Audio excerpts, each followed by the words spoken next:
Hi guys, ഇന്നത്തെ വീഡിയോയിലേക്ക് എല്ലാവർക്കും സ്വാഗതം കേട്ടോ. അപ്പോൾ നമുക്കൊരു അടിപൊളി മന്തി റൈസിൻ്റെ റെസിപ്പി പറഞ്ഞു തരാം കേട്ടോ. ആദ്യം ഞാൻ പാൻ എടുത്തു, അതിനകത്തിലേക്ക് കുറച്ച് ഗീയും ബട്ടറും കൂടെ കേട്ടോ ആഡ് ചെയ്തിരിക്കുന്നത്. പിന്നെ കുറച്ച് സ്പൈസസ്, ഇതിനകത്തിലെ ഇപ്പോൾ എടുത്തിരിക്കുന്ന സ്പൈസസിൻ്റെയൊക്കെ നേരെ പകുതി മതി. ഞാൻ നിങ്ങളെ കാണിക്കാൻ വേണ്ടി എടുത്തതാണ്, പക്ഷേ ഞാൻ അത് ഫുൾ അങ്ങ് ആഡ് ചെയ്തു കേട്ടോ. ഞാൻ ഉണ്ടാക്കുന്ന ക്വാണ്ടിറ്റിയിൽ അത്രയും വേണ്ട. ഞാൻ ഇതിനകത്തിലേക്ക് ആഡ് ചെയ്തിരിക്കുന്നത് ചെറിയ ജീരകമുണ്ട്, വലിയ ജീരകം, പട്ട, ഗ്രാമ്പൂ, ഏലക്ക, അതുപോലെ തന്നെ മല്ലി എന്നിവയൊക്കെ കേട്ടോ. ഒന്ന് റോസ്റ്റ് ചെയ്തിട്ട് അതിനകത്തിലേക്ക് ഒരു സവാളയും ഒരു പച്ചമുളക്, ഒന്നോ രണ്ടോ പച്ചമുളക് എരിവിനനുസരിച്ച് ആഡ് ചെയ്ത് കൊടുക്കുക കേട്ടോ. അപ്പോൾ ഞാൻ പറഞ്ഞ പോലെ ആ സ്പൈസസ് അത്ര ആഡ് ചെയ്യേണ്ട. ഞാൻ ചെയ്യുന്ന ഒരളവിന് ഇച്ചിരി ഏറെ ഉണ്ടാക്കുന്നവർക്ക് അത്രയൊക്കെ ആവും. ഞാൻ ഓർക്കാതെ അത്ര അങ്ങ് ആഡ് ചെയ്തതാണ്.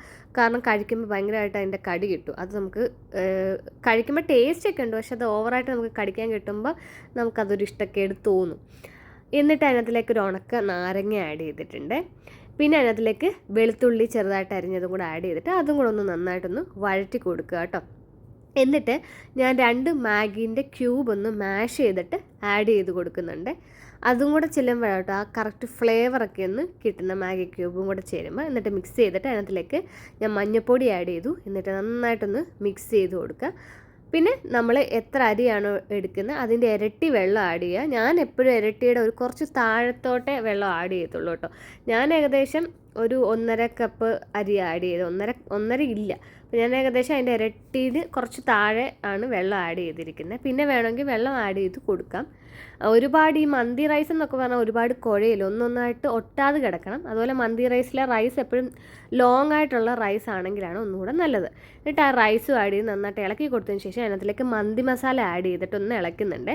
ഇനി ഞാൻ ചെയ്യാൻ പോകുന്ന പ്രോസസ്സ്, നിങ്ങൾക്ക് വേണമെങ്കിൽ അലൂമിനിയം ഫോയിൽ മണ്ടയ്ക്ക് വെക്കാം, അല്ലെങ്കിൽ ഇച്ചിരി വലിയൊരു പ്ലേറ്റ് വെക്കാം. ഞാൻ ഇത് അഡ്ജസ്റ്റ്മെൻറ്റിൽ വെക്കുക കേട്ടോ. ഞാൻ നോർമലായിട്ട് മഞ്ഞൾപ്പൊടി, മുളക് പൊടി, മല്ലിപ്പൊടി, ഉപ്പ്, കുറച്ച് കുരുമുളക് മാത്രം മാരിനേറ്റ് ചെയ്തിട്ടുള്ള ചിക്കൻ അതിനകത്തിലൊന്ന് സ്റ്റീം ചെയ്യാൻ വെച്ചേ.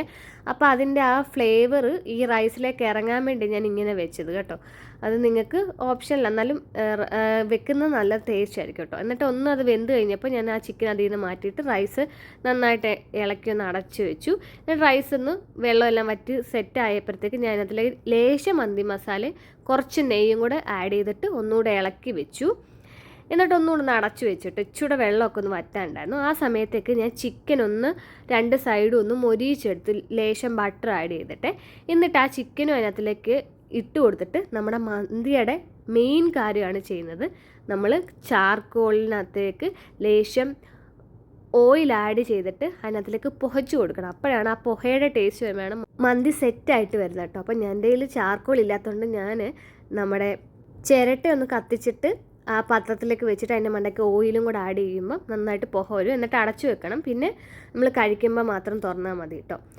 അപ്പോൾ ഇതിനുള്ളൊരു ചമ്മന്തിയും കൂടെ തയ്യാറാക്കാം കേട്ടോ. അതിനകത്തിലേക്ക് സവാള, തക്കാളി, പിന്നെന്താ മല്ലിയില, പച്ചമുളക്, വെളുത്തുള്ളി എന്നിവയൊക്കെ ആഡ് ചെയ്യുന്നത്. വെളുത്തുള്ളി ഞാൻ ആഡ് ചെയ്ത് അത്ര ആഡ് ചെയ്യേണ്ട, കുറച്ച് മതി. അതിനകത്തിലേക്ക് ഇതെല്ലാം കൂടെ അരച്ചിട്ട് ഞാൻ അതിനകത്തിലേക്ക് ലേശം നാരങ്ങാനീര്, ഉപ്പും ആഡ് ചെയ്യുന്നുണ്ട്. ഈ ഉണക്കമുളകും ആഡ് ചെയ്തിട്ടുണ്ടായിരുന്നു. ഇതെല്ലാം കൂടെ കൂട്ടിക്കഴിക്കാൻ നല്ല ടേസ്റ്റ് ആട്ടോ. അപ്പം നിങ്ങൾ തീർച്ചയായിട്ടും ഒന്ന് തയ്യാറാക്കി നോക്കണേ.